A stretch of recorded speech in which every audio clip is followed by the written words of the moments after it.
See if this sounds familiar to you. Oh, come on. Did you see what he just did there? He totally cut me off. Idiot! What a jerk! Okay, let's rewind. But this time, we're riding along in the car that contains the jerk. Honey, this baby is coming now. I know. I'm trying to get this guy won't let me in. We're gonna miss the hospital exit. Just go, just make your move already. Idiot. Sorry. Jeez, buddy, ease up. I can't help it. If you're a driver, chances are that you've been in both situations. You've probably been cut off at some point, and you've probably needed to abruptly change lanes, maybe to avoid missing your exit in an emergency, and you've annoyed someone else in the process. Think about the way you perceive the behavior of the other driver, depending on whether it was you or them making the lane change. In this episode, we'll take a look at a key thing we often miss when we judge the behavior of others. You'll hear from a famous wrestler who's been called both a villain and a hero. And I'll speak to renowned social psychologist Richard Nisbett about how incomplete information can result in consequential errors.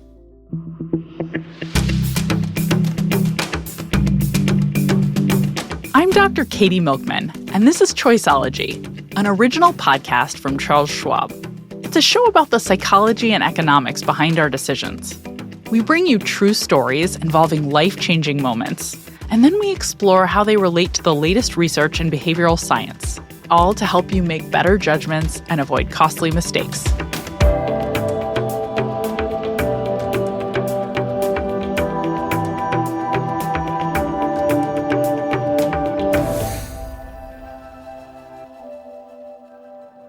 One of the things was to stand on the top rope facing outwards toward the audience and backflip into the ring, but lay out and land almost like in a belly flop on your opponent. It was called a moonsault. This is Alan Sarven. I'm a father of 6, grandfather of 6. I am the owner and CEO of OVW, Ohio Valley Wrestling. Alan has been in the professional wrestling business for 40 years. He was best known as Al Snow in the WWE, or World Wrestling Entertainment. One of his signature moves was called the snowplow. It's similar to a body slam. I would lift their hips directly up, and I would hook their head, and I would drop them on the upper part of the back, so it looked like I dropped them on their head or their neck, and made it look like, almost like a pile driver type of visual.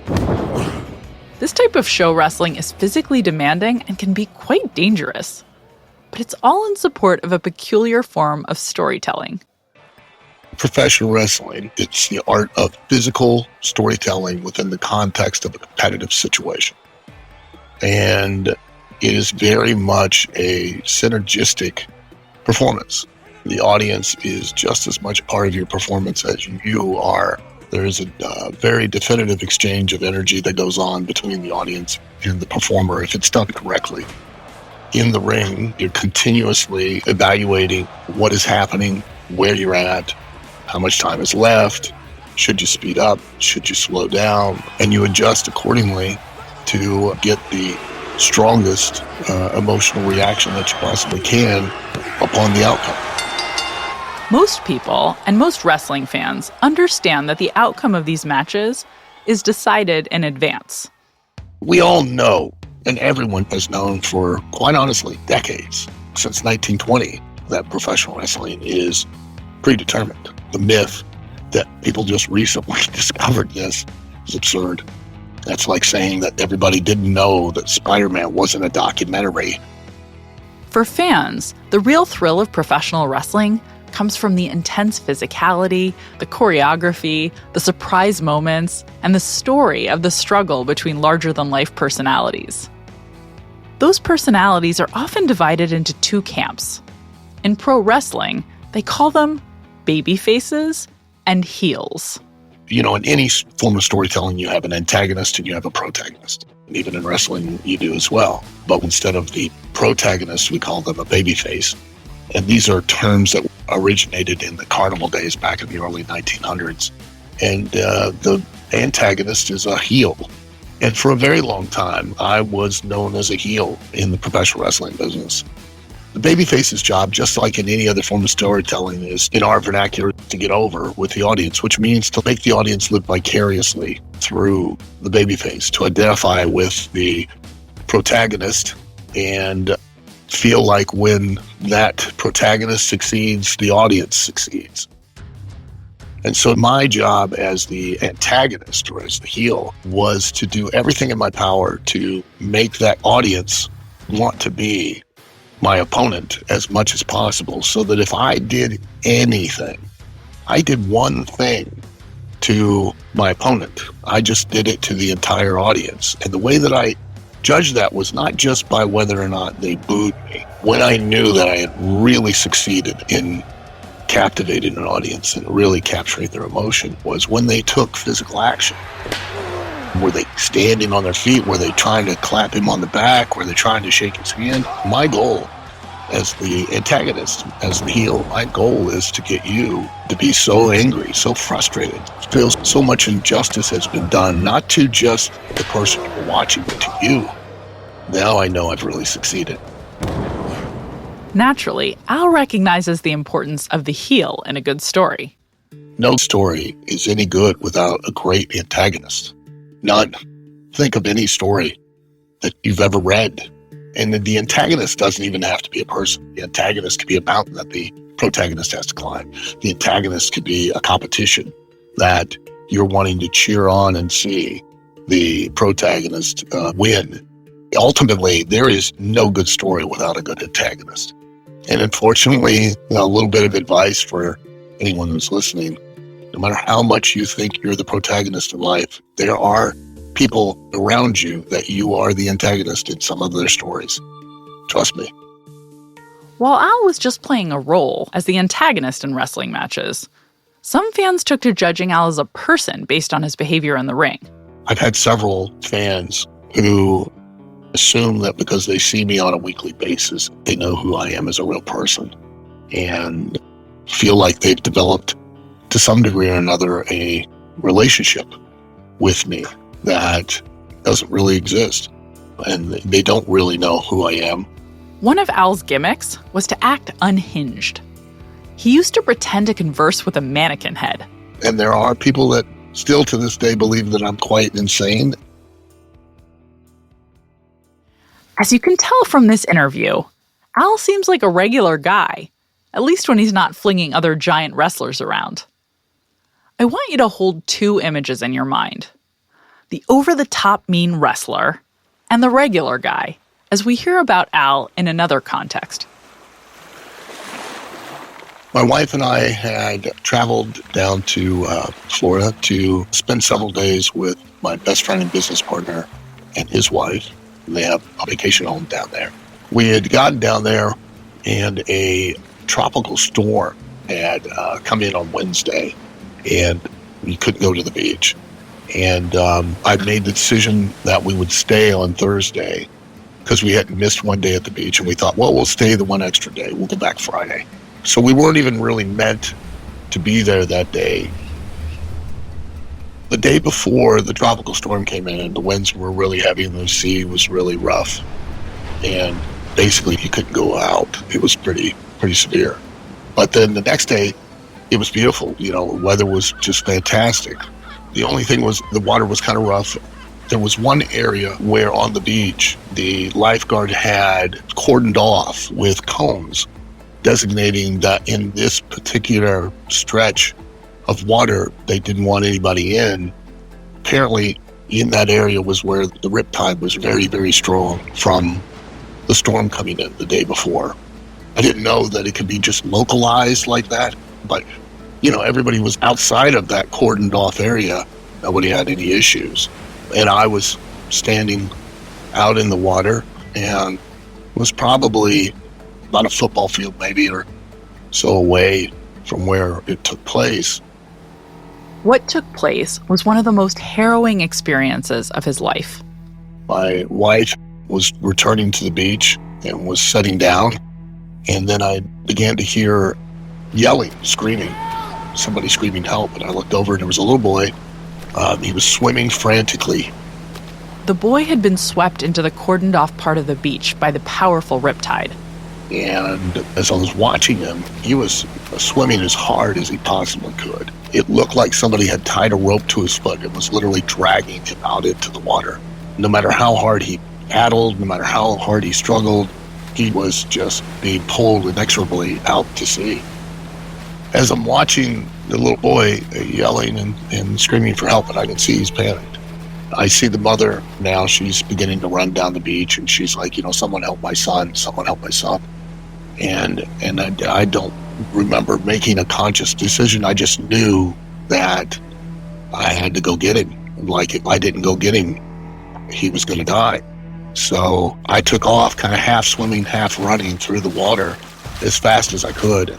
I don't know how I crossed the distance as quick as I did. I guess adrenaline really must have kicked in. But I darted across as fast as I could, and he was at a point of no return. I felt like, boy, if I miss him, like, that's it. Nobody's going to be able to get him because he's going even further out, and this current was getting even stronger because I could feel it pulling me. As he went further out, he was getting faster and just going quicker. So I grabbed him by the wrist, pulled him to me, and I just told him to hold on to me. And a wave pulled us under, and I could feel the riptide pulling me. And just for a brief moment, I thought, maybe this is the way I'm going to go.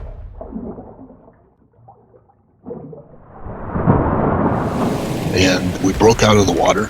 I was digging my feet into the sand and trying to hold him above water, and started moving forward. And by this time, the lifeguard had come out just far enough, and I made it enough distance to break away from where there was really any real danger, passed him off to her, and she took him on in to shore.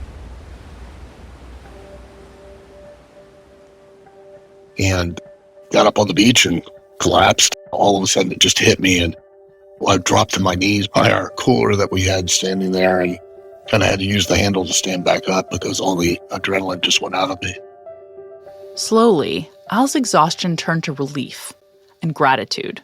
I'm just grateful that I was in the right place at the right time, and that it worked out well for both of us. It was funny, we were standing there on the beach, and the mom, she came and thanked me and hugged me, and the little boy thanked me. And then some people that were sitting behind us recognized me and then came over and spoke to me and everything like that. And then the word got out. The bystanders shared the news of the rescue online, and soon the press came calling. Many media outlets described Al in heroic terms, but Al doesn't see it that way. I don't consider myself a hero. I think that's ridiculous to even consider. I just did what I would feel anybody else would have done if they were in the same situation. You see somebody in need, and you do what you have to do to help them out. Obviously, what Al did was very brave. He certainly deserves credit for quick thinking and selflessness in risking his own safety to save the young boy. Where the hero designation becomes tricky is that it endows the protagonist in this story with some special quality, some aspect of their personality that makes them exceptional. But as Al said, there are almost certainly lots of people who would have tried to do the same thing had they been in his shoes. When you see a child struggling and realize you could help, it's common to try to come to their aid. It wasn't a matter of conscious decision or, I'm going to go save the day or anything like that. It was just, let's go. Got to get him. If I don't get him, he's going to be gone. And it just so happened that I was in the right place at the right time. The right place at the right time. It was a happy ending for the boy and his family, and for Al. We ended up meeting him at the pool, talked to him for a little bit there. And it was very nice. And then my wife had exchanged addresses to stay in touch. And earlier that day, apparently they bought like a piece of art. It's like an angel. And he had bought it to keep in his room. And he asked his mom to send it to me because he considered me to be his angel.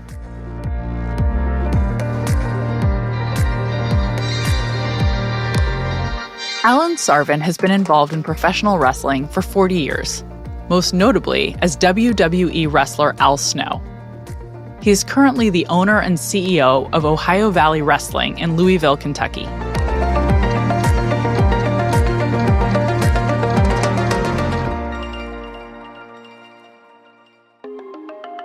I shared Al's story to illustrate a fascinating feature of the way we typically judge other people. We tend to observe their behavior and then assume what we're witnessing gives us insight into their inherent qualities, their disposition, their intelligence, their generosity, and so on. Rarely do we stop to consider what a large role their situation likely played in guiding their actions. You can see this clearly in Al's story.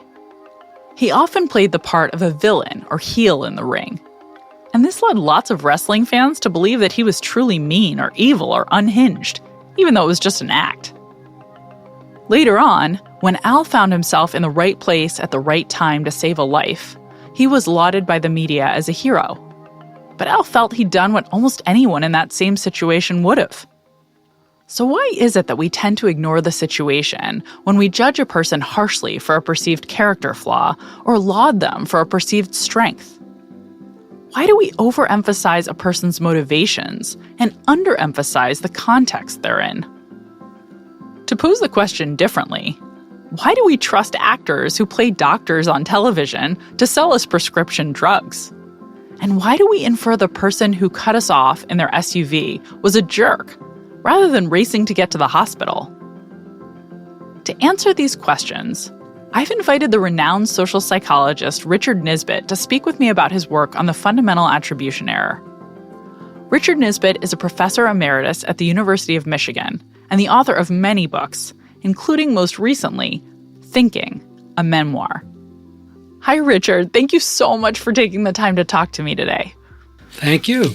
So I want to start with a definition. I was just hoping you could define the fundamental attribution error. What is it exactly? The fundamental attribution error is our tendency to attribute causality to dispositions of the object or actor and to slight situational constraints, opportunities, etc. So basically, when you and I are having a conversation, I'm largely unaware of the broad range of stimuli to which you're responding. And if you seem very pleasant, I say, oh, well, geez, I'm sure a very pleasant person. But it's actually limited evidence, and I've ignored your situation. So that's the error. Could you describe a favorite research study that demonstrates that this fundamental attribution error exists? Well, one of them is 2,500 years old. It's Aristotle's physics. Aristotle would tell you that a stone sinks when it drops into water because it has the property of gravity. But there's this problem, of course, which is that if you drop a piece of wood in the water, it floats. No problem for Aristotle. That's because the wood has the property of levity.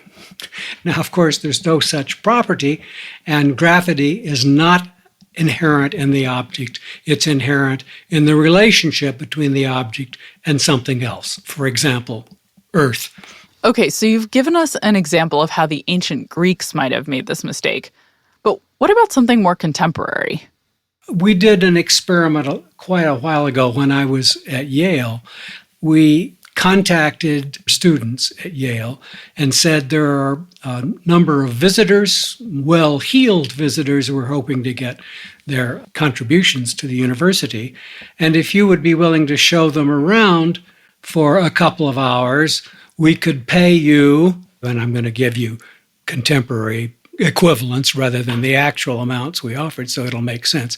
We could pay you $10 an hour for a couple of hours' work, or to others, we said we could pay you $30 an hour for that couple of hours' work. Now, some of them said yes, and some of them said no. But of course, they were substantially more likely to say yes for $30 an hour than for $10 an hour. Meanwhile, we had videotaped these interactions, and we showed them to people, and asked them a few questions about what they had seen. And then we asked, how likely do you think it would be that the person you just saw would be willing to volunteer for the Red Cross for a half day's work?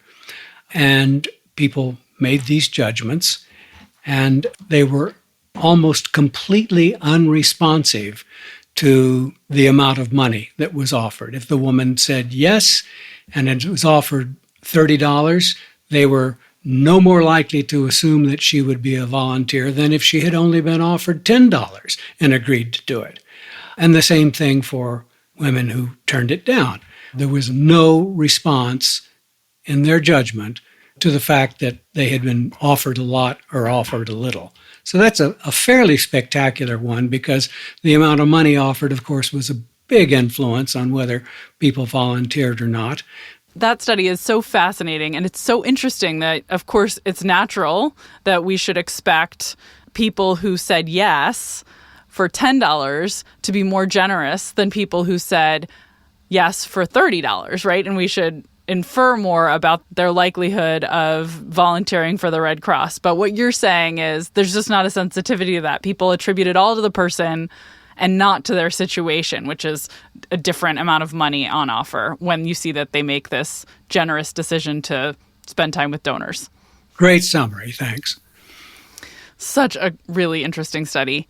Let's talk about another thing I'm really interested in, which is what causes the fundamental attribution error? Why do we infer personality as the root cause of so much behavior that's actually determined by the situation?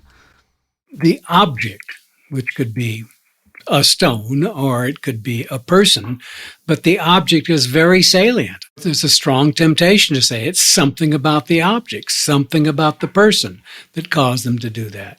The situation is often, I can't even see it. I mean, I don't know what kind of morning you had today. I don't know anyone that you spoke to before who might have told you something wonderful or something upsetting.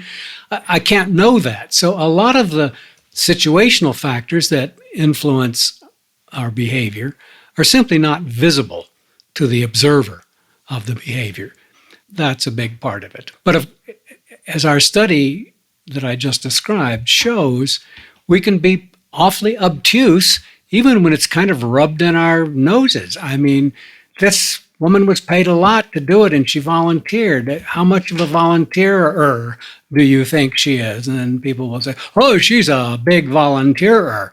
Name it, she'll volunteer for it. And they'll do that to the same extent if she was offered $10. So there really is something very deeply flawed about our ability to incorporate situational information into our judgment about why people do what they do.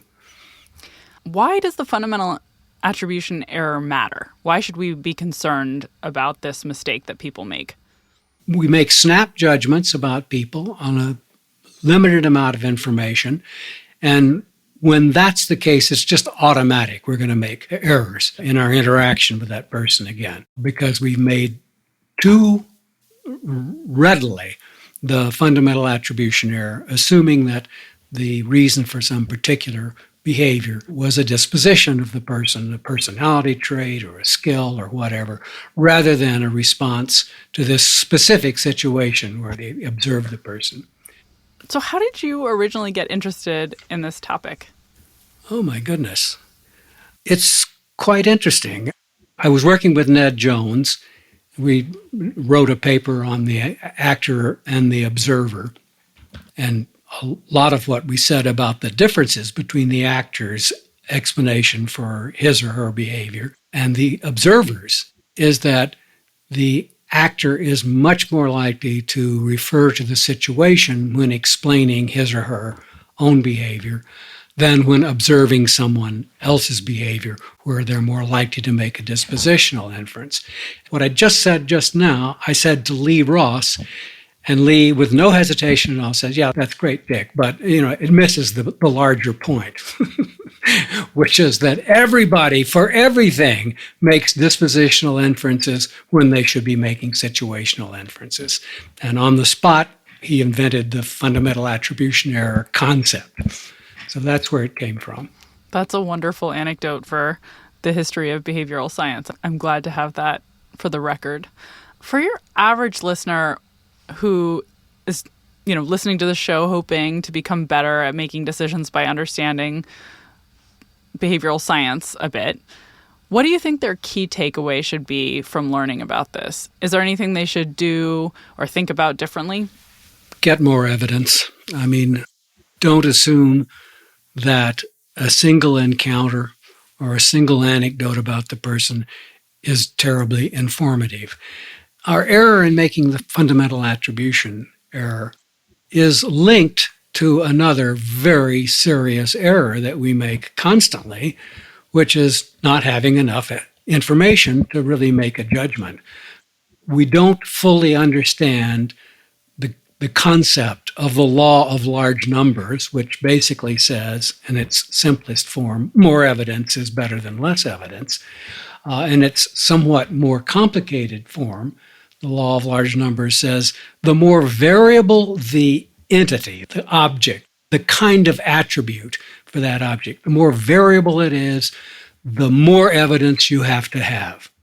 So is there anything you do differently in your life as a result of understanding the fundamental attribution error and its importance? Yeah, there are lots of situations where I say, watch out for the fundamental attribution error. But I'm sorry to have to tell you that there are infinitely more where I know I make the error, and it's only later I say, oh, God, I didn't have much evidence for that. Here's an example. There are two departments in the world. This is when I was studying this stuff. On principle, did not interview people because they're going to protect themselves from a small amount of information that may sway their judgment.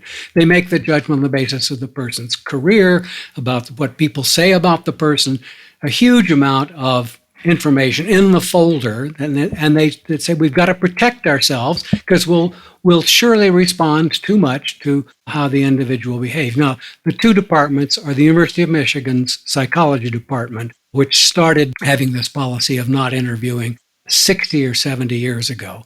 And slowly, the University of Michigan psychology department became the best in the world. So, that doesn't prove my point. It's nice evidence, right? Nonetheless. The other place that did it was the philosophy department at Princeton.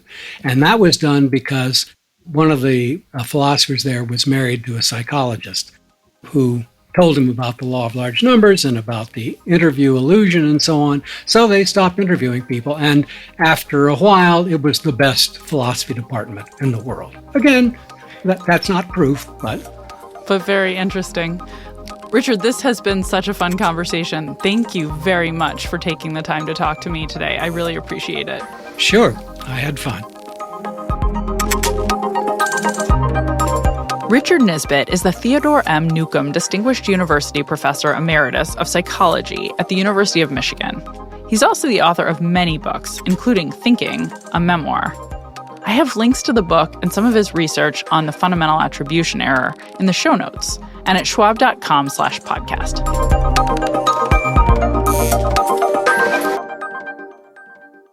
People tend to fall victim to the fundamental attribution error because the behavior we observe is so visceral and salient, and the context around that behavior is opaque at best and usually hidden. Many other decision-making errors also arise because we focus on visceral, salient information. Take Bitcoin or other cryptocurrencies, where the stories grabbing attention seem to involve people getting rich practically overnight. Is there context you might be missing? Listen to a recent episode of the Financial Decoder podcast titled, Should You Invest in Cryptocurrency? To learn more about the unique risks and other attributes of crypto. You can find it at schwab.com/financial decoder or wherever you listen to podcasts. If you've ever taken a class on social psychology, you've almost certainly heard about the fundamental attribution error before. But it's hard to fully internalize the lesson that most people's actions are more a product of their situation than you assume. The urge is so strong to infer, she's really nice, when you see someone being friendly, or he's such a jerk when you watch a nasty interaction.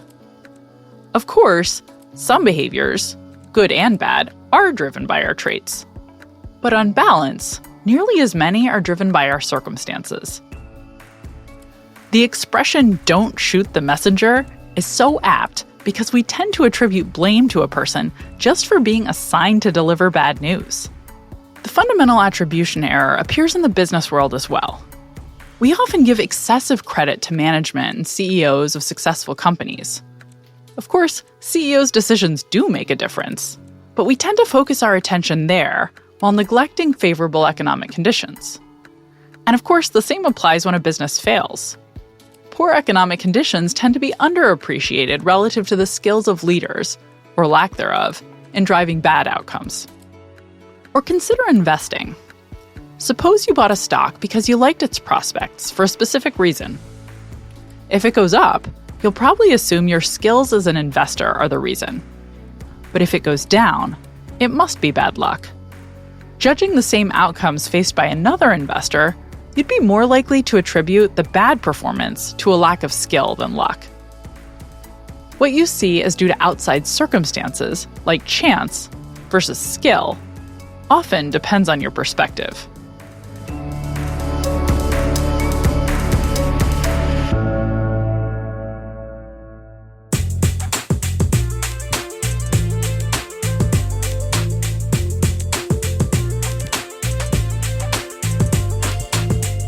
You've been listening to Choiceology, an original podcast from Charles Schwab.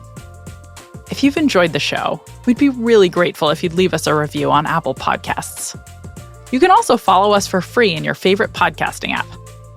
And if you want more of the kinds of insights we bring you on Choiceology about how to improve your decisions, you can order my book, How to Change: The Science of Getting from Where You Are to Where You Want to Be. Or sign up for my monthly newsletter, Milkman Delivers, at katymilkman.com/newsletter. Next time, you'll hear about an election influenced by a game of rugby, and I'll speak with finance professor Alex Edmonds about what national sentiment can tell us about the stock market. I'm Dr. Katy Milkman. Talk to you soon.